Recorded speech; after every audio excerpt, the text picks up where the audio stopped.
අන්‍යෝන්‍යසයෝ සුබ දවසක් ඔයාලා හැමෝටම. ඔයාලා අදත් එකතු වෙලා ඉන්නේ 4in1 වීඩියෝ පාඩම් පාඨමාලාවත් එක්ක.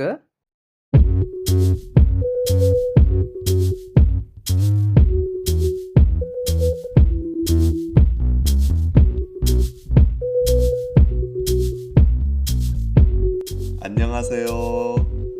konnichiwa. Hello. 16 වෙනි පාඩමේ අපි ස්ථාන හැඳින්වීම පිළිබඳව කතා කරා. ඒ පාඩම බලපු නැති කෙනෙක් නම් ඒ පාඩම බලලා 17 වෙනි පාඩම බලන්න. අද අපි කතා කරන්නේ සංඛ්‍යා පාඩම 17 වෙනි පාඩම විදියට.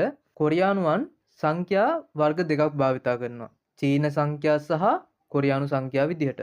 එහෙම වෙන්න හේතුව කොරියාවේ කොරියන් භාෂාව ආරම්භ වෙන්න කලින් චීන සංඛ්‍යා තමයි පාවිච්චි කරලා තියෙන්නේ. අන්න ඒ හේතුව මත එදිනෙදා කටයුතු වලට තවමත් කොරියාව ඇතුලේ චීන සංඛ්‍යාත් භාවිතා කරනවා. ඉතින් අද අපි කතා කරන්න යන්නේ චීන සංඛ්‍යා පිළිබඳව. එහෙනම් අපි 1 ඉඳන් 10ට යනකම් චීන සංඛ්‍යා කොහොමද හැදෙන්නේ කියලා බලමු. 1ට ඉල් කියනවා. 1ට ඉල් කියනවා. 2 ඊ 2 ඊ 2 ඊ 3 සම් 3 සම් කියනවා. ඊට පස්සේ 4 සා 4 සා කියනවා. 5 ඕ කියනවා. 5 ඕ 5ට ඕ 6ට යුක් 6ට යුක් 7ට චිල් 7ට චිල්.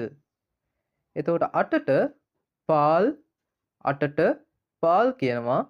9 කූ කියනවා. 9 කූ 10ට සිප් කියනවා. 10ට සිප් කියනවා. එතකොට ඉල් ඊ සම් සා ඕ යුක් චිල් පාල් කූ සිප් විදිහට 1 ඉඳන් 10ට යනකම් අපිට චීන සංඛ්‍යා වලින් ගණන් කරන්න පුළුවන්. ඉන්පස්සේ අපි 11 ඉඳන් 19ට යනකම් බලමු දැන්. 11ට කියනවා සිප් ඉල් කියලා. දැන් මෙතනදී 11 ඉඳන් අර අපි දැන් ඉස්සෙල්ලා කතා කරේ 1 ඉඳන් 10ට යනකම් අපි කතා කරානේ. ඉල් ඊ සම් සා ඕ ඔය විදිහට කතා කරන්නේ. එතකොට 10ට අපි කියවනේ සිප් කියලා. අන්නේ 10 11 කියද්දි ඉස්සරහට එනවා. හරිද? එතකොට සිප් කියන එක ඉස්සරහට එනවා 11 ඉඳන් 19ට යනකම් මේ විදිහට. හරිද? සිප් කියන එක ඉස්සරහට එනවා. ඊට පස්සේ 1 10යි 1යි 11යිනේ. 1 එකතු වුනහම සිප් ඉල්. එකට චීන සංඛ්‍යා වලින් කියන්නේ ඉල් කියලා. 10ට චීන සංඛ්‍යා වලින් කියන්නේ සිප් කියලා. එතකොට 11ට කියන්නේ සිප් ඉල් කියලා. 10යි 1යි ඒ වචන දෙක එකතු වුණා සිප් ඉල් විදිහට හැදුනා. 12ත් ඒ වාගේ සිප් වෙනවා. මම දෙකට ඊ කියලා කිව්වනේ. අන්න එතකොට සිප් ඊ වෙනවා. 13ත් ඒ වාගේ සිප් මුලින් එනවා. සාම් කියලා මම කිව්වනේ. 3ට.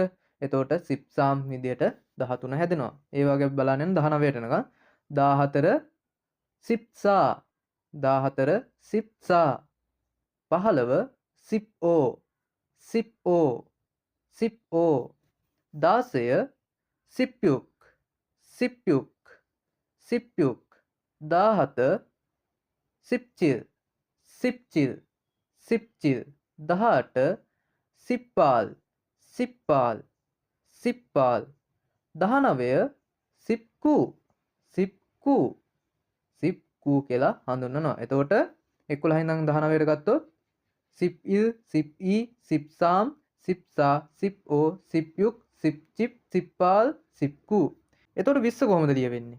20 ලියවෙන්නේ මේ සම්පූර්ණ වීඩියෝ එක ඔයාලට බලන්න පුළුවන් 4in1 කොරියානු භාෂා පාඩම් පාඨමාලාව මිලදී ගැනීම තුලින්. පාඩම් පාඨමාලාව අපි ඔයාලට ඩ්‍රයිව් එකක් මාර්ගෙන් දෙන්නේ. ඒ ඩ්‍රයිව් එක ඇතුලේ වීඩියෝ සියල්ලම අන්තර්ගත වෙනවා. ඒ වීඩියෝ සියල්ලම ඔයාලට බලන්න පුළුවන් සම්පූර්ණයෙන්.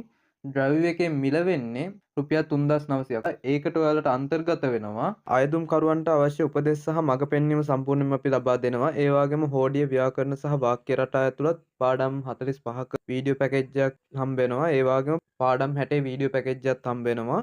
ඒ වගේම නාමපද සහ ක්‍රියාපද සියල්ල කතා කරනවා. උච්චාරණ පාඩම් සම්පූර්ණ කතා කරනවා. එදිනෙදා කතා බහ සම්බන්ධ පාඩම් කතා කරනවා. විභාග ගැටලු සහ පිළිතුරු මෙන්ම පාඩම් 60 නැවත කතා කරනවා සම්පූර්ණයෙන්ම. ඊට පස්සේ ප්‍රැක්ටිකල් විභාගය සම්බන්ධ විස්තරත් අපි ඔයාලත් එක්ක කතා කරනවා. වීඩියෝ පාඩම් පාඨමාලාව ගන්න කට්ටිය එකතු වෙලා ගැටලු විසඳා ගැනීමට අවශ්‍ය ටෙලිග්‍රෑම් channel එකත් ඔයාලට අපි ලබලා දෙනවා.